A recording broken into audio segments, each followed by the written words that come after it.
एक मर्द की सबसे बड़ी दौलत उसकी पत्नी होती है। अगर वो सही मिल गई तो जिंदगी संवर जाती है, और अगर गलत मिल गई तो जिंदगी नर्क बन जाती है। क्योंकि एक औरत ही वो ताकत होती है जो मर्द को राजा बना सकती है, और वही औरत उसकी पूरी दुनिया को खंडर में भी बदल सकती है। हेलो मित्रों, व्यथा अपनी, कथा अपनी, अवस्था पण अपनी અને વ્યવસ્થા પણ આપણે જ કરવાની છે। આ વાતમાં આપણે ઘણા સમયથી વિચારીએ છીએ। મિત્રો, ગઈકાલે એક પરિચિત ફેમિલી બેસવા આવેલું અને વાત કરી કે અમે દીકરા માટે દીકરી જોવા ગયેલા। એટલે ત્યાં બધી વાતચીત થઈ, ચા પાણી પીધા પછી દીકરીના મમ્મીએ વાત શરૂ કરી કે જુઓ ભાઈ, આમ તો અમારી દીકરીએ ભણી લીધું છે એટલે સગપણ કરવાનો અમારી અત્યારે ઈચ્છા છે, પણ હવે અમારી થોડીક અપેક્ષાઓ છે। અપેક્ષાઓ શું છે? તો કે તમારા દીકરાને સરકારી નોકરી છે? તો કે હા। બીજી અપેક્ષા, ગામડે ખેતીવાડી ખરી કે નહીં? હા, ગામડે ખેતીવાડી પણ છે। ઓકે, સિટીમાં જ્યાં તમે રહો છો ત્યાં મકાન ઘરના છે કે નહીં? હા, ઘરના છે। અરે, મકાન તો ઘરના છે પણ સુખ સુવિધાના સાધન જેમ કે એસી છે, બાકીની બધી વોશિંગ મશીન છે, ફ્રીજ છે, આ બધી સુવિધાઓ તો હશે જ, અને સાથે સાથે ફોર વ્હીલ પણ હશે। ત્યારે દીકરાના મમ્મી પપ્પાએ કહ્યું કે હા, બધી જ સુવિધાઓ છે અને અમે એ સુવિધા સાથે જ રહીએ છીએ। ત્યારે દીકરાના પિતાએ કહ્યું કે બેન, તમારી તો અપેક્ષાઓ લગભગ સંતોષાઈ ગઈ, બરાબર છે। હવે જો તમે આટલી અપેક્ષાઓ માગો છો કે દીકરાના ઘરે આટલી આટલી વ્યવસ્થાઓ હોય તો અમારે દીકરીને દેવી છે, તો અમારી થોડીક અપેક્ષાઓ છે। તો કે બોલો? તો કે આપની દીકરીને રસોઈ બનાવવાની આવડે છે, વ્યવહાર કુશળતા, ઘરમાં વડીલો હોય, બાળકો હોય તો બધાને સંભાળવા, બધાની સાથે આનંદથી રહેવું, આ થોડી ઘણી અપેક્ષાઓ અમારી પણ છે।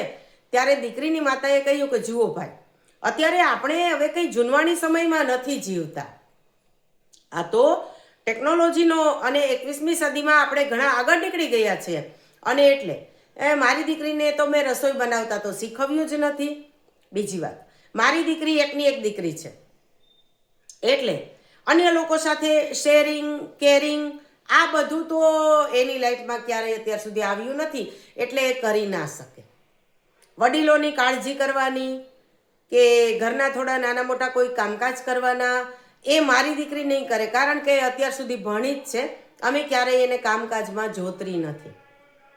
ત્યારે દીકરો, જે દીકરી જોવા ગયો હતો એ દીકરો કહે છે કે પપ્પા, આપણે તમારી આટલી બધી મહેનત, મારી મહેનત, આપણે તમામ સુખ સુવિધાના સાધનો આ તે બધું જ વસાવી લીધું છે, હવે માત્ર મોજ શોખ કરવા માટે કોઈ અન્યની દીકરી આપણે લાવવાની છે। આ ઘટના એવી થાય છે, જો એ આવીને મોજ કરે, રાજ કરે તો આપણને કાંઈ વાંધો નથી, પણ જો એ પરિવારને તારાજ કરે તો, અને માટે જ્યાં આવી અપેક્ષાઓ અને આવી શરતો હોય ત્યાં મારે સગપણ કરવું નથી, મારે મારી જિંદગીને વીમો બે ઉતરાવેલો નથી અને મારે વીમામાં મારી જિંદગી મૂકવી નથી।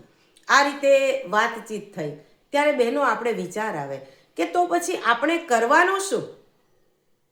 આપણે દીકરા પાસે બધી અપેક્ષાઓ રાખીએ કે એને તો બહુ સારી રીતે ભણી ગણીને સરકારી નોકરી મેળવી લેવી જોઈએ, એ દેખાવડો પણ હોવો જોઈએ, એ આવો હોવો જોઈએ, એની ઘરે આ હોવું જોઈએ, આ હોવું જોઈએ। મેં મારી દીકરીને કંઈ શીખવું છે કે કેમ? એ આપણે ક્યારેય વિચારતા નથી, અને ઉલટાની સામે પક્ષે આપણે માગણીઓ મૂકીએ છીએ કે મારી દીકરી આટલું તો નહીં જ કરે, આટલું તો નહીં જ કરે, આટલું તો નહીં જ કરે। અરે, આપણે પ્રાચીન સમયમાં જઈએ તો કેવા કેવા લોકો, આપણી બધાની માતાઓએ કેવી કેવી કઠિન પરિસ્થિતિઓમાં પણ પોતાની જિંદગી છે સરસ રીતે જીવીને બતાવી છે। બાળકોને મોટા કર્યા છે, વડીલોને સંભાળ્યા છે, સંસાર વ્યવહાર બધું જ સંભાળ્યું છે। અરે, એક સ્ત્રી જગદંબા જેવી હોય, જગદંબા જેવી, અને એવું નથી કે સ્ત્રી બધે જ ખરાબ છે। સમાજમાં આપણે જોઈએ તો સ્ત્રી માટે જે વાતો થાય છે, સ્ત્રી પાસે જે અપેક્ષાઓ રખાય છે, એ પ્રાચીન સમયથી રખાતી આવી છે, એવું નથી કે આજકાલની આ વાત છે। ચાલો હું તમને બતાવું કે કેવી અપેક્ષાઓ સ્ત્રી પાસે રખાય છે અને સ્ત્રી પાસે કેવી તાકાત છે। આવી આ તાકાત જો માતાજીએ જો ભગવાને આપણને આપી હોય અને આપણે આપણી દીકરીના હાથ બાંધી દઈએ કે ના મારી દીકરી કંઈ નહીં કરે, અથવા તો દીકરી પોતે એવું કહે કે ના હું કંઈ નહીં કરું, તો ભગવાને આપેલી તાકાત છે એનું અપમાન ગણાય. આપણે એવું નથી કહેતા કે રોજ મજૂરીએ જવાનું, પણ આપણો જ પરિવાર, આપણા જ સંતાનો એ બધા માટે રસોઈ કરવી એ કઈ મજૂરી છે?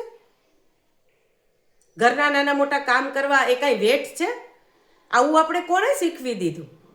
અને હવે તો આપણે ત્યાં સુધી પહોંચી ગયા છે ના અમે ઘરનું કંઈ કામ કરીએ જ નહીં. અરે ભાઈ તો આપણે કરવાનું શું છે? એટલે ખરેખર આપણે બધાએ ખાસ તો દીકરીના માવતરે માનસિકતા બદલવાની જરૂર છે. અરે કોઈ પણ મા બાપ છે પોતાની પુત્રવધુ છે એને કામવાળી ન સમજે, પણ થોડી ઘણી તો અપેક્ષા રાખે ને. અરે દીકરી પિતાને ઘરે કામ કરે તો એના કામને એપ્રિસિએશન આપણે આપીએ કે બહુ ડાય છે, આટલું કરે છે, આમ કરે છે, તેમ કરે છે. એ જ દીકરી સાસરે જઈને જો થોડીક વહેલી ઉઠીને ચા બનાવે તો કે અમારી દીકરી તો બધાની ગધા મજૂરી કરે છે, વેટ કરે છે, કામવાળી જેવી છે. અરે ભાઈ પિતાની ઘરે કામ કરે છે તો વખાણ થાય છે, સાસરીની ઘરે કામ કરે તો આપણને એવું લાગે કે એ તો વેઠ ઉતારે છે. આવા સમયે દીકરીએ સમજવું પડશે કે માં આ મારો પરિવાર છે. જેમ તું અમારા બધાની સેવા કરતી હતી એમ હું પણ હવે આ પરિવારની પુત્રવધુ છું અને મારે આ બધું કરવું જ જોઈએ, આ મારી ફરજ છે. આવું પુત્રીઓએ સમજવું પડશે એવું મને લાગે છે. કારણ કે અત્યારની જે સમસ્યા છે એ સમસ્યાનો હલ કાં તો માતાઓ કાં તો દીકરીઓ આ બે જ કાઢી શકશે, અન્ય કોઈ લોકો કાઢી નહીં શકે. પછી એ નણંદ સ્વરૂપે હોય, સાસુ સ્વરૂપે હોય, પુત્રીની મા સ્વરૂપે હોય, પુત્રવધુ સ્વરૂપે હોય, પણ મા અને દીકરી આ બે સમજશે તો જ આ સમસ્યાનો ઉકેલ આવશે, બાકી શક્ય નથી. ચાલો તમને બતાવું સ્ત્રી પાસે કેવી અપેક્ષા પ્રાચીન સમયમાં પણ રાખવામાં આવતી હતી.